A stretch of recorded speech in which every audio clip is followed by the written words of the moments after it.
The ranger notices the boot before anything else. Not a body, not a scene, just a single boot, standing upright in the dry grass, like it was placed there on purpose. Like someone stopped, took it off, and never came back for it. He's worked this island for 9 years, and he knows things don't just get left behind out here.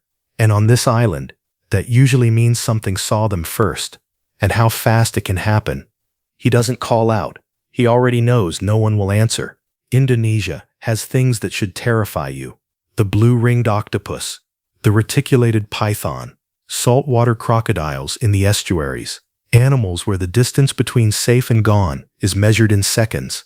People know about these things. People come to Rinca and Komodo anyway. They book the ferry, they pack the camera, they read the brochure on the boat crossing, the one with the safety guidelines, and the suggestion to stay on the marked paths and listen to your guide. And they still don't understand what's waiting for them on the other side of the dock. Not until it's already happening. Most people think they'd notice the danger in time. Do you think you would? It's lying in the shade of a lontar palm when the morning ferry arrives. Just lying there, the way it always lies there, in the specific stillness of something that doesn't need to pretend to be asleep, because it genuinely doesn't care that you're watching. 4 meters long, maybe 90 kilograms. The skin is rough, gray-brown, the texture of old bark, the kind of surface that reads as inert from a distance, as geological almost, as something that belongs to the landscape rather than moving through it.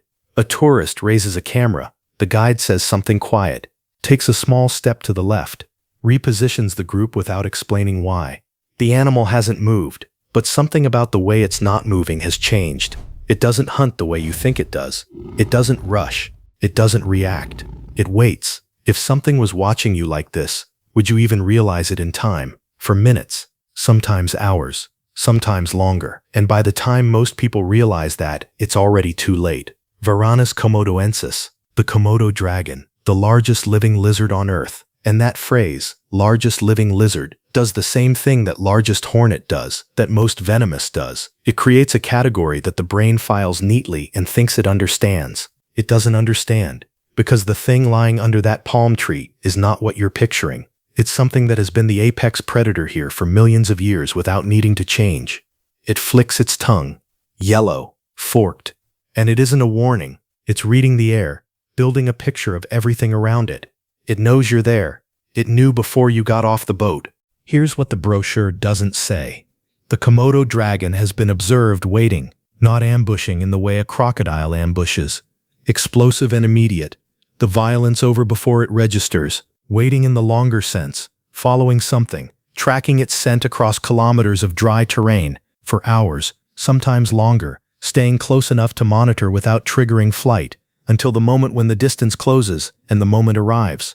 It is patient in a way that feels deliberate, in a way that feels considered. A park ranger in Rinca has spent 17 years watching these animals. He doesn't call them intelligent, but he's seen the way they position themselves near the path between the dock and the ranger station in the late afternoon. Not in the path, just close enough. It's not waiting for food. It's waiting. The venom is where the frame breaks. For decades, the Komodo dragon's killing method was explained as bacterial. The mouth, researchers said, harbored such a concentration of lethal bacteria from rotting meat that a bite alone was enough to cause fatal infection in prey that escaped. It was a clean story. It was easy to explain. It was wrong. Research in 2009 changed everything. The Komodo dragon has venom glands, located in the lower jaw, producing venom that stops blood clotting, drops blood pressure, and sends the body into shock. Not as a byproduct, not as an accident of diet, as a system, as a weapon that has been present in this animal the entire time. Researchers were telling a different story, which means a Komodo dragon's bite initiates a complex biological process. The true danger lies in the venom's lasting effects, which can be far more insidious than previously understood. A man named Muhammad Anwar Flores, 2009. He tragically lost his life after an encounter with 2 Komodo dragons. He was 51 years old. He'd lived near these animals his entire life. He knew what they were.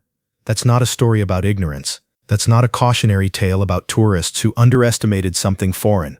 That's a man who grew up alongside the most dangerous predator on his island, who knew the protocols, who understood the risk in the specific embodied way. You only understand things you've lived with for decades, and he still died.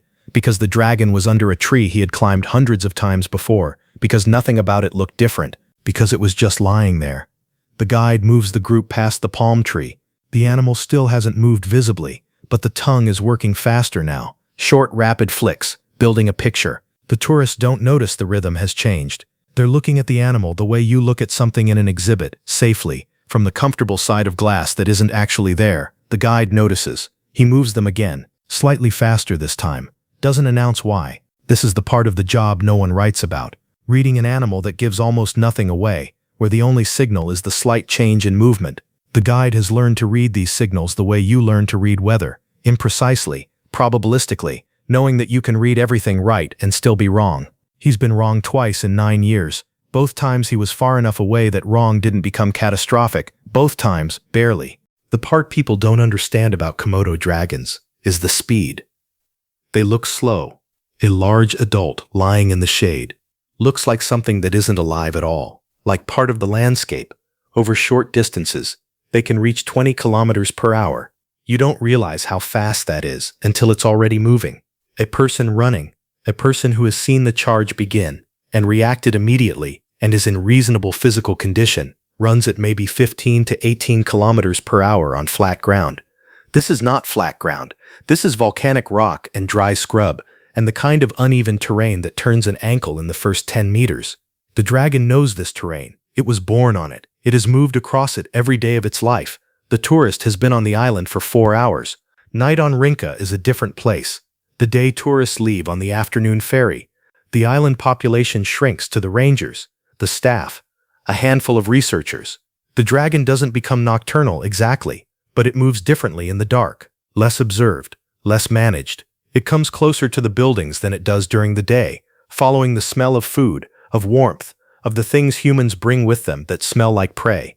The rangers lock their doors, not symbolically, not as a precaution in the theoretical sense, because in 2007, one of them got inside and it attacked a ranger in the building.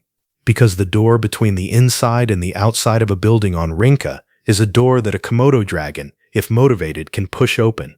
The rangers know this. They lock the door anyway, because slightly better is all they have. That's what living here actually looks like. Not fear exactly, not the sustained panic that tourists imagine, just a permanent, specific, never fully relaxed arithmetic of probability. Every door checked, every path scanned, every sound from the scrub at dusk evaluated before the body moves toward or away from it. 17 years of that arithmetic, every single day. The ranger who found the boot doesn't file a missing persons report immediately. He walks the area first, reading the ground the way he reads everything on this island, looking for the story the soil is telling. Drag marks in dry earth have a specific texture, a specific direction. He finds what he finds, and he radios the station, and he uses the specific clipped language that rangers here use when they're describing something that has already moved past the point where urgency helps. This is not a common event, but it's not rare enough to ignore.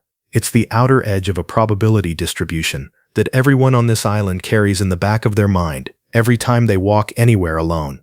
The outer edge. The morning ferry brings another group. They read the brochure. They listen to the safety briefing. And then they do what people always do. They relax. Because nothing looks dangerous.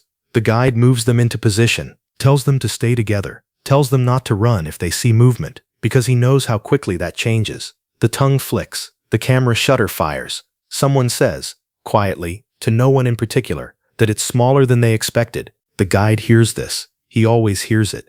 He doesn't say anything. He just moves them a little further from the shade, just a little, and keeps watching the tongue. Would you step closer, or realize too late why he never does?